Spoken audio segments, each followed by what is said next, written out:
जी अस्सलाम वालेकुम। वालेकुम अस्सलाम। जी बेटा क्या हाल है, ठीक ठाक है? जी ठीक ठाक अल्हम्दुलिल्लाह।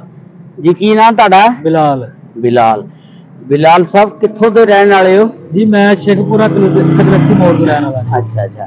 ਤੇ ਅੱਜ ਤੁਸੀਂ ਫੈਸਲਾਬਾਦ ਖੈਰੀਅਤ ਨਾ ਆਏ ਹੋ? जी जी खैरियत ना जा रहे दोस्त की शादी सी ससुराल अच्छा अच्छा। उथे जा रहे हैं। शादी ते आए हाँ हो, जी। चलो माशाल्लाह अल्लाह खैर खैरियत रखे। शादी कदों? शादी 3 को 4 बजे का टाइम है जी। अच्छा अच्छा, चलो अल्लाह खैर करे, पहुंच जाओगे इंशाल्लाह। ਤੇ ਇਹ ਜੀ ਬਿਲਾਲ ਸਾਹਿਬ ਮੇਰੇ ਧੱਕੇ ਜਾਣੇ ਨੇ ਤੇ ਮੈਂ ਇਹਨਾਂ ਨੂੰ ਵਲੌਗ ਬਣਾਉਣ ਲੱਗ ਪਿਆ ਤੇ ਇਹਨਾਂ ਦੀ ਸ਼ਾਦੀ ਤੇ ਜਾਣਾ। ਮੈਂ ਕਿਹਾ ਚਲੋ ਅਜੇ ਬਥੇਰਾ ਟਾਈਮ ਹੈ, ਇਹਨਾਂ ਨੂੰ ਭੁੱਖ ਸੁੱਖ ਲੱਗੀ ਹੋਣੀ ਹੈ, ਜਾ ਕੇ ਰੋਟੀ ਸ਼ੋਟੀ ਵੀ ਇਹਨਾਂ ਨੇ ਖਾਣੀ ਆ ਤੇ ਇਹਨਾਂ ਨੂੰ ਮੈਂ ਘੇਰਿਆ। ਮੈਂ ਚਲੋ ਇੱਕ ਵਲੌਗ ਬਣਾ ਲਈਏ। ਤੇ ਅੱਛਾ ਬਿਲਾਲ ਸਾਹਿਬ ਕੀ ਕੰਮ ਕਰਦੇ ਹੋ ਤੁਸੀਂ? जी मैं मक्का मिल च पल्लेदारी का काम करना है। अच्छा अच्छा, यानी स्पिनिंग मिल हाँ है। जी स्पिनिंग मिल है। अच्छा अच्छा अच्छा, ਉਹ ਕੋਨਾ ਪੈਕ ਕਰਕੇ ਤੇ ਉਹਨਾਂ ਨੂੰ ਟਰੱਕ ਦੇ ਲੋਡ ਅਨਲੋਡ ਕਰਦੇ ਹੋ? ਹਾਂਜੀ, ਅੱਛਾ ਅੱਛਾ, ਪੱਲੇਦਾਰੀ ਕਰਦੇ ਹੋ। ਅੱਛਾ ਅੱਛਾ, ਕੀ ਦਿਹਾੜੀ ਸ਼ਾੜੀ ਬਣ ਜਾਂਦੀ ਹੈ? ਦਿਹਾੜੀ ਵੀ ਬਣ ਜਾਂਦੀ, ਮਹੀਨੇ ਦੀ ਤਨਖਾਹ ਕੋ ਬਣ ਜਾਂਦੀ ਹੈ 32-33 ਹਜ਼ਾਰ ਰੁਪਏ। ਚਲੋ ਮਾਸ਼ਾਅੱਲਾ ਅੱਲਾਹ ਖਾ ਖੈਰ ਪੀ ਕਰੇ। ਕੇ। ਖਾ ਪੀ ਕੇ? ਹਾਂਜੀ ਹਾਂਜੀ ठीक है, फिर खा पी के 32-33 हजार आज दे दौर शुक्र ठीक है। है। महंगाई बड़ी है ना, बिल्कुल। घर अपना जाती है? हाँ जी हाँ जी अपना है।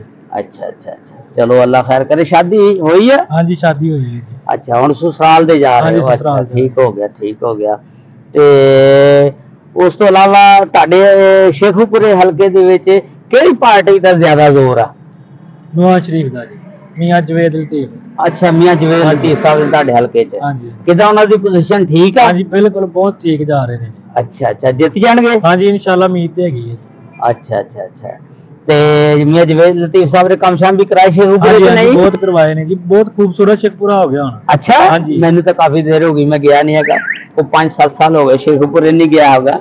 ਹੁਣ ਫਿਰ खूबसूरत हो गया हाँ जी शेखूपुरा? माशाल्लाह बहुत खूबसूरत हो गया। अच्छा अच्छा, चलो अल्लाह खैर करे, अल्लाह अपने हिफ्ज़ो मान च रखे। ਤੇ ਬਾਕੀ ਹੁਣ ਪੀਟੀਆਈ ਦਾ ਕਿਹੜਾ ਉੱਥੇ ਉਹਦੇ ਮੁਕਾਬਲੇ 'ਚ, ਜਿਵੇਂ ਲਤੀਫ ਸਾਹਿਬ ਦੇ ਮੁਕਾਬਲੇ 'ਚ? ਪੀਟੀਆਈ ਦੇ ਮੁਕਾਬਲੇ 'ਚ ਪੀਟੀਆਈ ਨੂੰ ਨਾ ਜਾਣਦੇ, ਅਸੀਂ ਨਹੀਂ ਜਾਣਦੇ। अच्छा अच्छा, यानी ਤੁਸੀਂ ਨੂਨ ਲੀਗ ਦੇ ਨੂੰ ਜਾਣਦੇ ਹਾਂ। अच्छा अच्छा अच्छा अच्छा, चलो अल्लाह खैर करे, अल्लाह अपने हिफ्ज़ो मान च रखे। ਤੇ ਚਲੋ ਬੜੀ ਮਿਹਰਬਾਨੀ, ਸ਼ੁਕਰੀਆ ਤੁਸੀਂ ਸਾਨੂੰ ਟਾਈਮ ਇੰਨਾ ਕੁ ਦਿੱਤਾ।